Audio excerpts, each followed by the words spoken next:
Well, Josh, before we get into the game, Brandon Burr status. What's the situation there? Yeah, so against St. Lawrence, he got hurt, and then he gutted it out and played on Saturday. Actually, I thought he was outstanding on Saturday, and then he didn't practice Monday, Tuesday, practiced Wednesday, Thursday, and then today just just couldn't move the way he thought he could. So he's day to day right now. We'll see if hopefully he's ready to go tomorrow.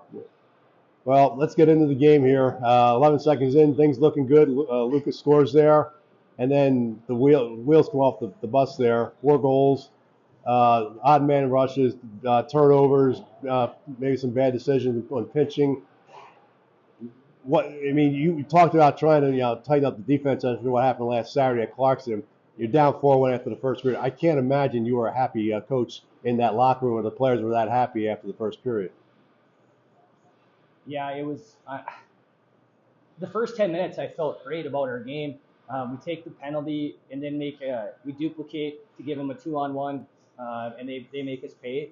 And then it's just little detail stuff of, finishing a hit and working above a player, and or guys seeing that we don't have the numbers, the numerical advantage, and stepping and then just not getting the puck. So if you're going to step in those situations, you got to take care of the puck. We made some mistakes. The guys that made those mistakes really responded and had a gutsy effort to get it back.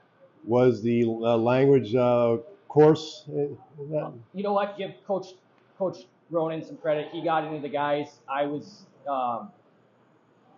not pleased, but my message was just that we have to do it together, and it can't be one guy just running our structure. It's got to be the group doing it. And if one does it, we're not going to be very good. If 4 do it, we're not going to be very good. We got to have everybody. The jacket came off there, I guess, at the start of the second period, right? Yeah. So when I was a young coach, I was pretty animated. I'd get up and down the bench a lot. This year, I've really been trying to get back to having a lot of fun on the bench with the guys and being who I am. And I think tonight was one of those examples of where you come in and sometimes you're supposed to be this cookie cutter coach because it's college hockey. That's not who I am, and I got to be me more. As that second period was going on, you end up with 5 goals. Hanley gets the penalty shot. I mean, quick. Guys score like quick goals. What was the sense? What was that momentum like after that second period? I mean, it was a lot of fun. I talked to Nate and challenged him at the end of the second to make sure the locker room was focused and ready to go because we hadn't done anything yet. And we ended up giving up. I mean, it wasn't a power play goal, but it was right after the power play ended, and we just had a chance to clear a puck and we didn't. It ended up biting us, and then guys responded and just kept working. And Buziel gets the game winner there. Just talk about his play tonight. Yeah, he was outstanding, and again, another great play by Nate. The thing about those two, they both played really well, and it wasn't just because of their offense. It was all the little things they did, managing the game well, playing physical. Yeah, really proud of both of those two. Could you blame Cameron for any of those goals? I think maybe that one, the video review. I don't. Yeah, the fifth one maybe he knocked it in himself, but like he made the save and then knocked it in. The other 5, and we hung them out to dry. I mean, like the first.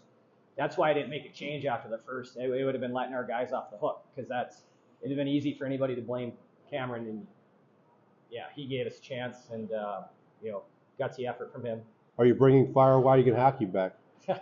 It's funny. I'm sitting on the bench and like we got to get to 8 to win, and sometimes you score 7 and you lose, and sometimes you score 7 and you win. So we'll take it. And we want to play offensive, but we got to be more responsible. 28 goals combined the last 2 games. Have you ever seen anything like that?